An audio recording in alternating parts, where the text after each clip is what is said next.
This morning, Pastor Nayenka woke me up literally, and said, Dr. Damin, I'm really concerned about the rate of suicide.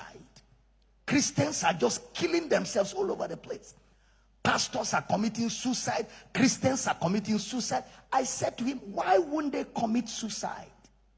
We are shouting. They say we are very stupid. They say we are rebellious. They say we are disobeying fathers. We are shouting that the kind of messages preached in church will produce greed, will produce depression, and cause people to kill themselves. When all a church preaches is materialism. When the true word of a Christian is reflected by car, house, money. If those things don't come, why won't he be depressed? Why won't he kill himself? When people are not given the joy of salvation, when the joy of salvation is being mocked at, meanwhile all we have is that joy of salvation. You know, in this church, we don't care what car you drive, we don't care what suit you wear, we don't care your wristwatch, and we don't care where you walk. There's only one equalizer in this church. What is his name? All of us are one. We are same in Christ. Nobody's superior, nobody's inferior. Say, I hear you. Say, I hear you.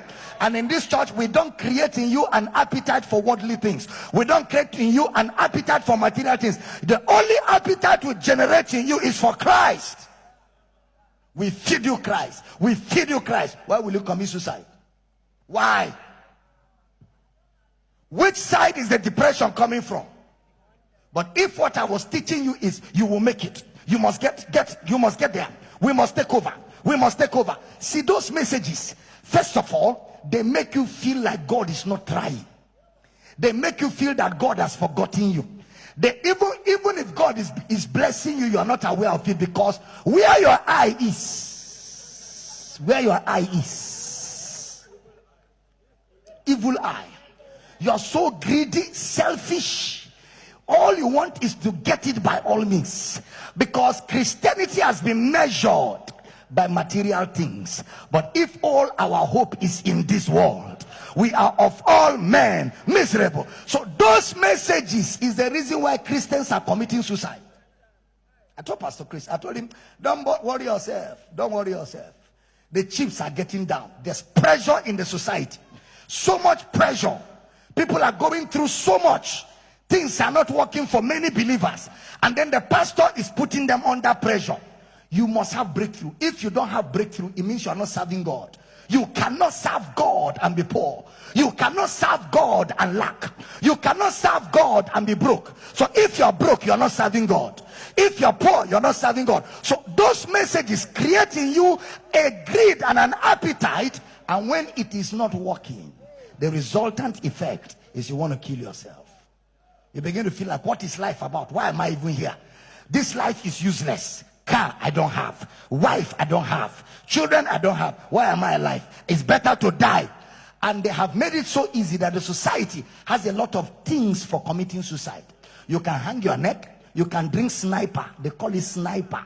You can drink all kinds of things, and it will kill you without too much effort. So people who have no hope in Christ, for if our hope is just in this world, we are of all men. So when a message is always driving you to material things, you will soon feel miserable. And what is the resultant effect of being miserable? Suicide.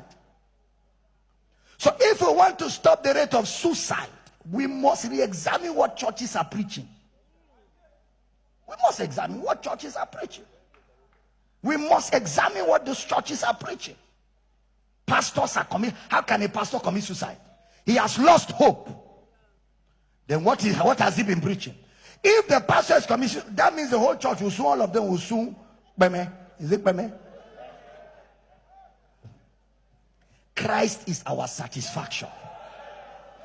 Christ is our. I have Jesus, I have everything. Contentment is vital. What did I call it? Contentment. Godliness with is what? Great gain. For it is certain we brought nothing into this world, and it is certain we will take nothing out of this world. So therefore, having clothes and food, let us therewith be content. Greed, greed, greed. Messages that generate greed are from the pit of hell. They are from where? Pit of hell. Brother Paul said, anybody that preaches that gain is godliness is destitute of the truth. He is anybody that defines you by things, defines you by your car, your house, your clothes. He is destitute. You know who a destitute is? That man, even if he's a bishop, he is destitute of the truth.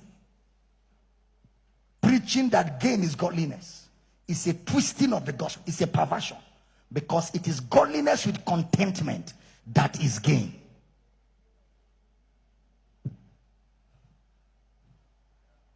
Don't worry now. The society is generating pressure. It is now we will know where the gospel is really preached. It is now we will know.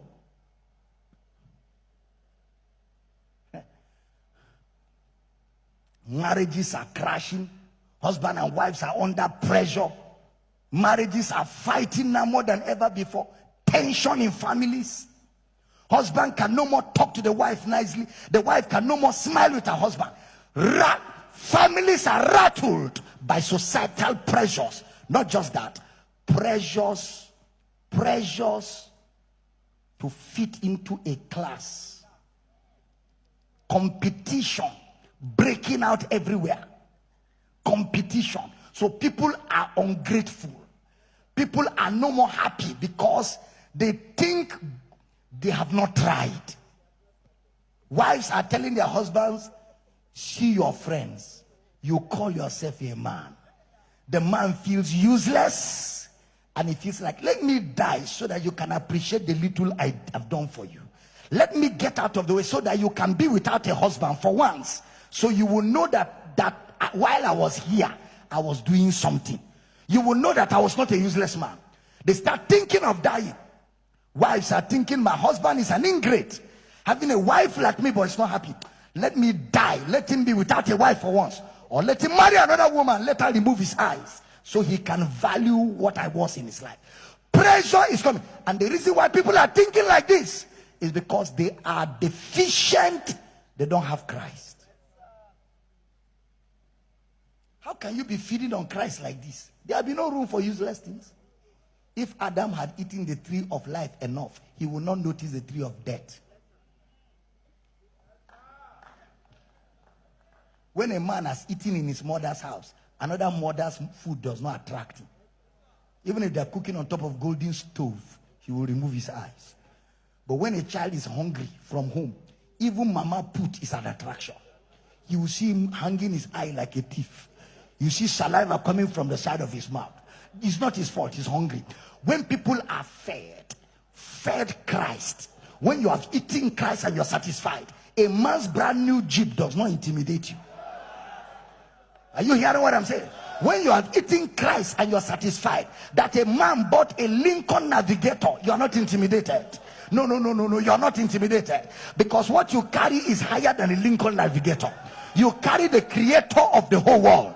Zebato, Meketa, Malata. Somebody shout, I hear you.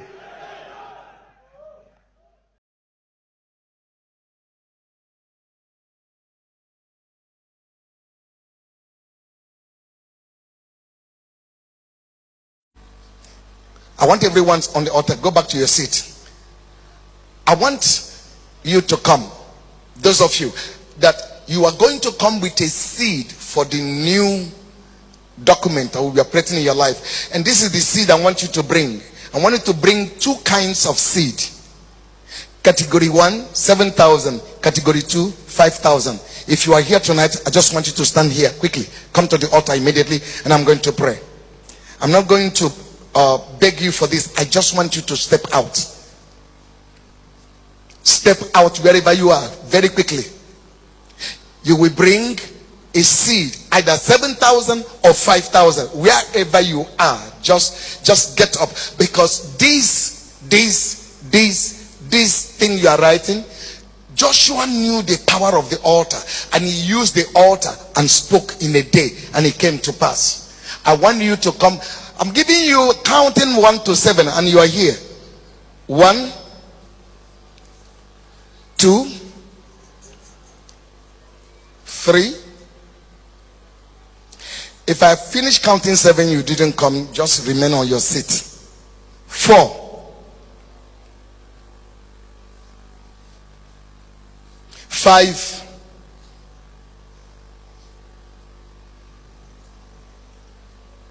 'It's a prophetic instruction that I'm giving to you.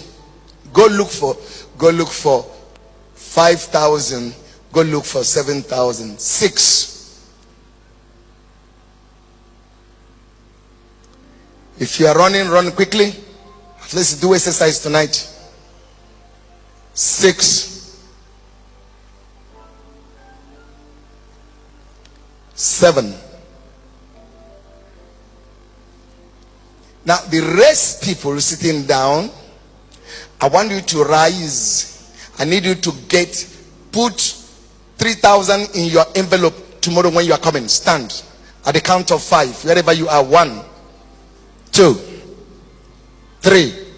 If you are standing, run to the altar. If you are standing, run out of that thing. Run out of it. Run out. It's just a seed. I'm provoking your faith. I want you to exercise your faith. Just get 3,000 naira and put it inside the envelope and run down here tomorrow. 4. Stretch your hand towards me. I speak on behalf of my father and my mother. I speak. Because you have already stepped out